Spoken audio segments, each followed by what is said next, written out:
Kemudian lagi dia khatam sebuah Al-Quran. Jadi di sini ada pelbagai syarahan daripada alim ulama lah. Jadi kita tak nak panjangkan. Cuma kita ambillah peluang untuk meningkatkan amalan kita. Selain daripada yang kita sebut amalan-amalan di atas tadi, perbanyakkanlah membaca surah Al-Ikhlas. Paling kurang setiap malam bacalah 3 kali. Kerana ia menyamai satu surah itu menyamai 1/3 Al-Quran. Seterusnya, membaca surah Al-Kahfi. Sebagaimana hadis diriwayatkan oleh Abi Sa'id Al-Khudri radhiyallahu anhu, Nabi sallallahu alaihi wasallam bersabda, "Man qara'a surah Al-Kahfi fi yaumil Jum'ah, adha'a lahu min an-nuri ma baina al-jum'atayn." Sesiapa yang membaca surah Al-Kahfi pada hari Jumaat, Allah akan meneranginya dengan cahaya sepanjang masa di antara 2 Jumaat. Jadi kita baca surah Al-Kahfi hari Jumaat hari ini, Allah akan menerangi cahaya sampai Jumaat depan. Cahaya di sini ada pelbagai tafsiran ulama.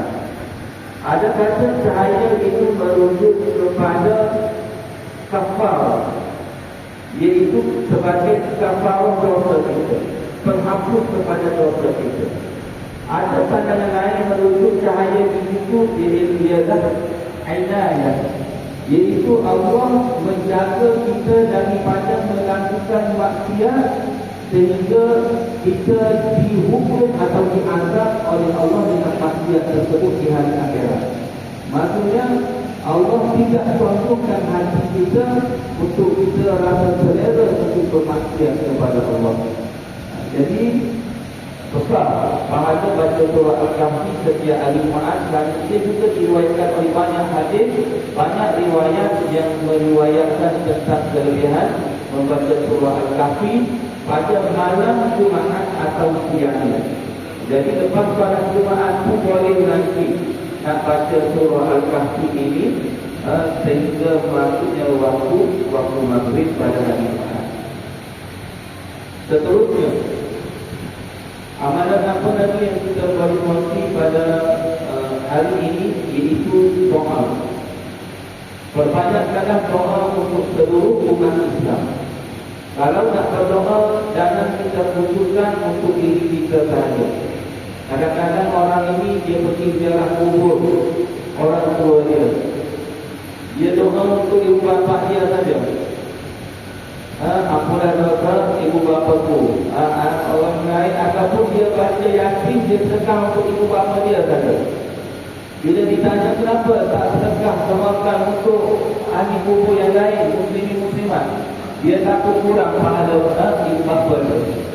Sebab dah bagi pada orang lain nanti tinggi untuk ibu bapa dia. Dia ingat macam duit di dunia ini. Kaedahnya bukan begitu.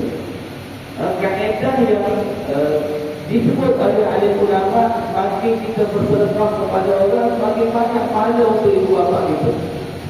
Kerana setiap doa kita kepada orang lain, malaikat tolong doa sebagaimana kita doakan kepada orang lain. Bayangkan kalau kita doakan kepada 100 orang, maka 100 malaikat doakan kepada kita sebagaimana kita doa kepada orang itu.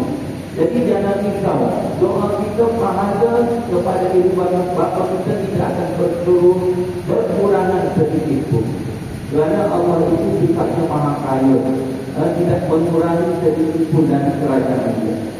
Bagaimana hadis Nabi sallallahu alaihi wasallam, "Man istaghfara lil mu'minina wal mu'minati radallahu alaihi ala kulli mu'minin man madha min awwal dahri awwal kain ila yaumil qiyamah." Barang siapa yang memohon keampunan untuk orang-orang mukmin dengan tidak perempuan, maka Allah akan memuliakan kepadanya ganjaran bagi setiap orang mukmin yang telah berlalu sejak awal zaman atau yang masih wujud hingga hari kiamat. Hadis ini ditafsir oleh Al-Iraqi dari kitab yang Ulumuddin yang sanadnya adalah sahih. Kemudian jangan lupa untuk bersyukur. Allahumma ja'alna min ibadika syukur. Jangan lupa untuk senantiasa mensyukuri nikmat Allah. Kerana firman Allah Ta'ala, wa in ta'adzana rabbukum la in kafartum la azidannakum wa la in kafartum inna 'adzabi lasyadid.